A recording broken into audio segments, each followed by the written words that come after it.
On June 24, 1947, Boise, Idaho businessman and pilot Ken Arnold spotted 9 silver somethings whizzing over the Cascade Mountains on his way to Yakima, Washington. Quote, "I noticed to the left of me a chain which looked to me like the tail of a Chinese kite, kind of weaving and going at a terrific speed," unquote. Arnold watched them for some time fly from one peak to another, whose distance he knew. He estimated their speed at 1,200 miles an hour.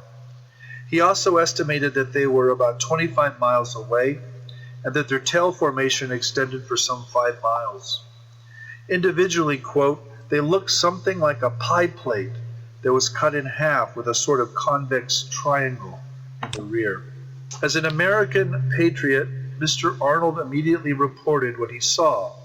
It was, after all, 1947, and it was widely believed in the States that the Soviets might try to invade or fire missiles from the northwest.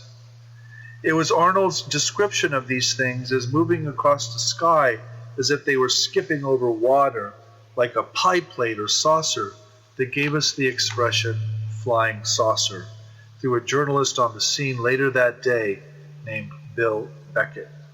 The story was then supercharged 2 weeks later when on Tuesday, July 8th, the Air Force announced that it had recovered a flying disc that had landed near Roswell, New Mexico, where some of the U.S. nuclear bombers were in fact stationed.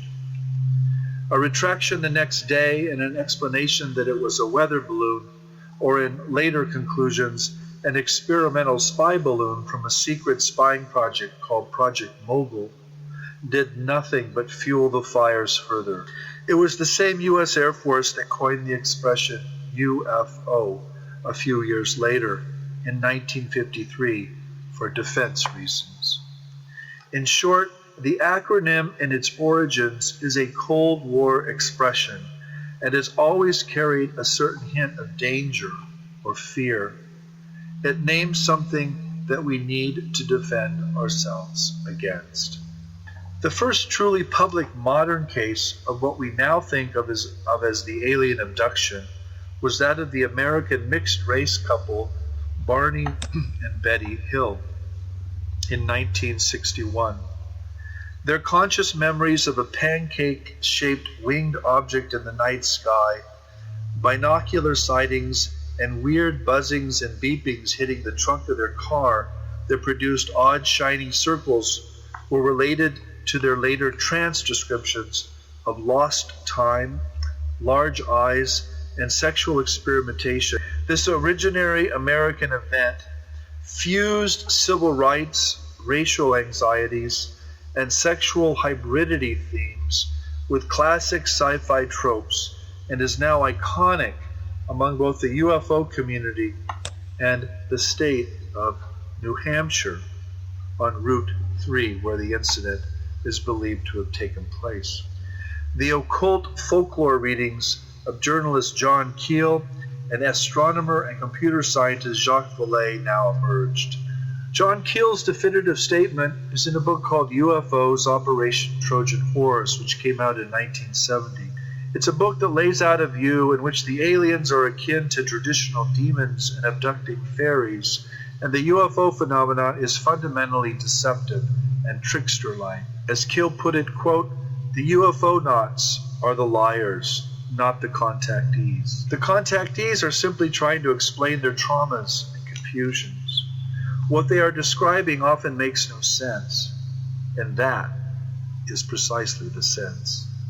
The model of John Keel was, don't. In Keel's view, UFOs are not hard, stable objects, much less high-tech spaceships. They are soft, paraphysical manifestations, transmogrifications of energy, as he put it. The real meaning of these events was not in the light shows in the sky, but in the contactees themselves, and ultimately for Keel, in the deeper structures of consciousness and its relationship to the cosmos. In a similar cosmic humanist spirit, Keel noted what he called the reflective quality of the contact experiences. That is, the tendency of the events to reflect back to the witnesses whatever frames of reference they bring to the experience. The demons and angels of medieval Catholicism, and the elves, fauns, and fairies of early modern European folklore thus became the sci-fi aliens, beneficent Venusians, and most famous of all, the Mothman of Cold War America.